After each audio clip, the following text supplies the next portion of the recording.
জিলহজ মাসের প্রথম 10টি দিন, এই দিনগুলো হলো ইবাদতের, নেক আমলের সবচেয়ে বড় যে মৌসুম রমাদান, তারপরে সবচেয়ে বড় মৌসুম হলো জিলহজের প্রথম দশক। আমরা কোরআন এবং হাদিসের আলোকে 11টি আমলের কথা বলতে পারি। এই 11টি আমল এই দশকের জন্য খাস, স্পেশাল। নাম্বার এক নম্বর এই দশকের আমল হলো বেশি বেশি আল্লাহর জিকির করা। কি করা? বেশি বেশি আল্লাহর জিকির করা।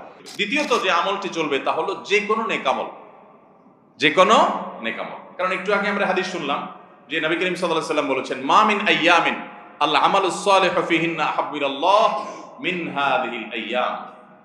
এই জিলহজের 10 দিনের চাইতে অন্য কোন দিনের নেক আমল আল্লাহর কাছে বেশি প্রিয় না। মাস হিসাবে রমাদান সবচেয়ে সেরা, আর দিন হিসাবে খুচরা দিনগুলোর মধ্যে রমজানের বাইরে সবচেয়ে সেরা কোনটা? জিলহজের প্রথম দশক। রমজানের পরে মর্যাদার বিচারে সবচেয়ে বেশি মর্যাদাপূর্ণ দশক হলো এই দশক। এই জন্য এই দশকে আমল করলে আল্লাহর কাছে এত প্রিয় যে অন্য কোন সময়ের আমল আল্লাহর কাছে এত প্রিয় না। এই জন্য এই দশকের দ্বিতীয় আমল হলো বেশি বেশি নেক আমল করা। বেশি বেশি কি করা? নেক আমল করা। 3 নম্বর, এই দশকের করণীয় হলো সকল গুনাহ থেকে অন্য সময়ের চাইতে এই সময়টাতে বেঁচে থাকার জন্য বেশি সচেষ্ট থাকা। গুনাহ তো 12 মাসই আমরা করব না, কিন্তু এই দশক গুনাহ না করার ব্যাপারে চেষ্টাটা একটু বেশি থাকবে। 4 নম্বর আমল হলো যাদেরকে আল্লাহ তাআলা সামর্থ্য দিয়েছেন তারা হজ করবেন। এই দশক হজের আমলের মাস, আমলের দশক। এই দশকেই তো হজ হবে। অতএব যাদের তৌফিক দিয়েছেন আল্লাহ তাআলা, তারা কি করবেন? হজ করবেন। এটা এই দশকের আমল।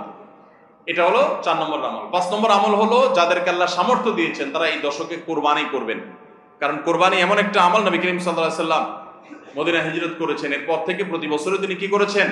কোরবানি করেছেন। আল্লাহ নির্দেশ করেছেন, ফাসাল্লি লিরাব্বিকা ওয়ানহার, তুমি তোমার রবের নির্দেশ পালনার্থে নামাজ আদায় করো এবং কোরবানি করো।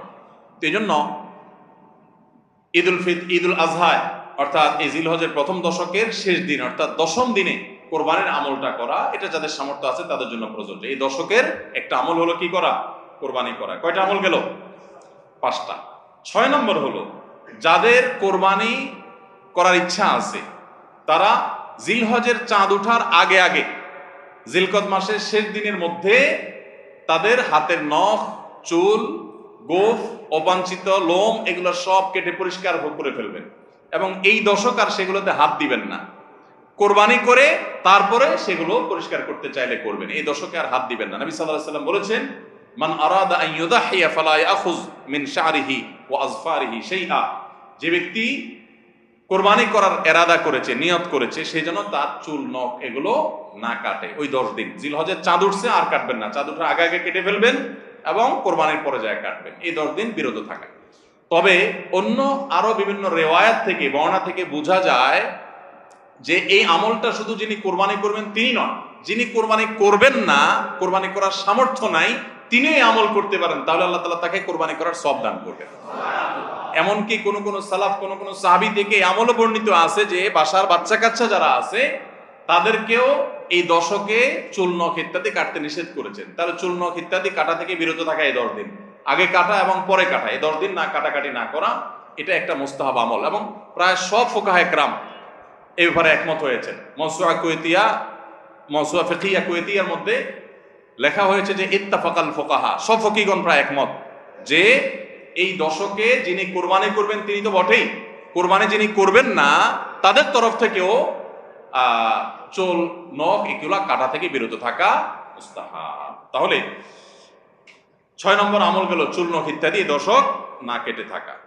7 নম্বর আমল হলো এই দশকে বেশি বেশি তাকবীর পাঠ করা। 8 নম্বর আমল হলো এই তাকবীর, তাহমিদ, তাহলিলটাই বিশেষভাবে পড়া। 7 নম্বরটা হলো সাধারণভাবে রাত দিন যতক্ষণ পারেন বেশি বেশি পড়বেন, কোনো সময় ফিক্স নাই, এবং 10 দিন ফুল।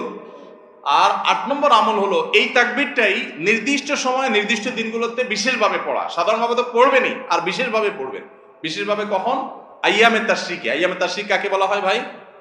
জিলহজের 9 তারিখ ফজরের পর থেকে নিয়ে জিলহজের 13 তারিখ আসর পর্যন্ত, জিলহজের 9 তারিখ ফজর থেকে নিয়ে জিলহজের 13 তারিখ আসর পর্যন্ত প্রত্যেক নামাজের পর সবাই যার যার জায়গা, পুরুষরা সরবে আর মা বোনরা বাসা বাড়িতে নীরবে তারা তাকবীর পাঠ করবেন, আল্লাহু আকবার, আল্লাহু আকবার, লা ইলাহা ইল্লাল্লাহ, আল্লাহু আকবার, আল্লাহু আকবার, ওয়ালিল্লাহিল হামদ। প্রত্যেক নামাজের পরে একা একা পড়েন আর জামাতে পড়েন, সর্বাবস্থা। জামাতে পড়লে ইমামের সাথে তাল মিলায় পড়তে হবে জরুরি না, প্রত্যেকে যার যারটা শেষে পড়বেন। মনে থাকবে তো ইনশাআল্লাহ? তাহলে 8 নম্বর আমল হলো আইয়ামে তাশরিক, অর্থাৎ জিলহজের 9 তারিখ থেকে 13 তারিখ পর্যন্ত প্রত্যেক নামাজের পরে তাকবীরগুলো জোরে জোরে পাঠ করতে থাকবো ইনশাআল্লাহ। 9 নম্বর আমল হলো জিলহজের 1 তারিখ থেকে 9 তারিখ পর্যন্ত এই 9 দিনই নফল রোজা রাখা, এই 9 দিনই নফল রোজা রাখা। 10 নম্বর আমল হলো স্পেশালি বিশেষভাবে আরাফার দিনে অর্থাৎ জিলহজের 9 তারিখে রোজা রাখা। জিলহজের 9 তারিখে কি করা? রোজা রাখা। প্রথম 9 দিন সাধারণ, আর বিশেষভাবে 9 তারিখের গুরুত্ব আরো বেশি, কারণ নবী করিম সাল্লাল্লাহু আলাইহি ওয়াসাল্লাম বলেছেন, সিয়ামু ইয়াউমি আরাফা আহতাসিবু আলাল্লাহি আন ইউকাফিরা সানাতাল্লাতী ক্বাবলাহা ওয়াল্লাতী বাদাহা। আরাফাত দিনের রোজা অর্থাৎ জিলহজের 9 তারিখের রোজা, এই রোজার সম্পর্কে আল্লাহর কাছে আমার ধারণা, আল্লাহর প্রতি নবী সাল্লাল্লাহু আলাইহি ওয়াসাল্লাম বলছেন যে আমার ধারণা যে এই রোজার বিনিময়ে আল্লাহ তাআলা 1 বছর পূর্বের আর 1 বছর পরের, অর্থাৎ আগামী 1 বছর এবং গত 1 বছরের গুনাহ আল্লাহ তাআলা মাফ করে দিবেন। 11 নম্বর আমল হলো ঈদুল আজহার সমস্ত সুন্নাতগুলো আমল করা। ঈদুল আজহার অনেকগুলো সুন্নাত আছে না, এই সুন্নাহগুলো সবগুলো আমল করা। ঈদুল আজহার যে সুন্নাহগুলো আমল সাধারণত হয় না, গোসল আমরা করি, সুগন্ধি আমরা ব্যবহার করি, আলহামদুলিল্লাহ, অন্য অনেক সুন্নাত আমরা আমল করি, কিন্তু যে সুন্নাতের আমল সাধারণত হয় না তার ভিতরে একটা হলো ফজরের নামাজ মহল্লার মসজিদে এসে পড়া, ভোর রাতে আগে আগে উঠা। অন্য সময়ের চাইতে ঈদের দিন ফজরে মুসল্লি আরো আমাদের মসজিদে কম থাকে, কারণ চাঁদ রাতে তামাশা করে বেড়ায়, ফজর নামাজ মিস হয়ে যায়। তো ইমানদার সেটা করতে পারেন না। ঈদের সুন্নাহটা বিশেষভাবে আদায় করার চেষ্টা করা দরকার, অর্থাৎ জামাতের সাথে ফজর নামাজ পড়া দরকার, আগে আগে উঠা দরকার। ঈদের দিনের সুন্নাতগুলোর মধ্যে থেকে একটা।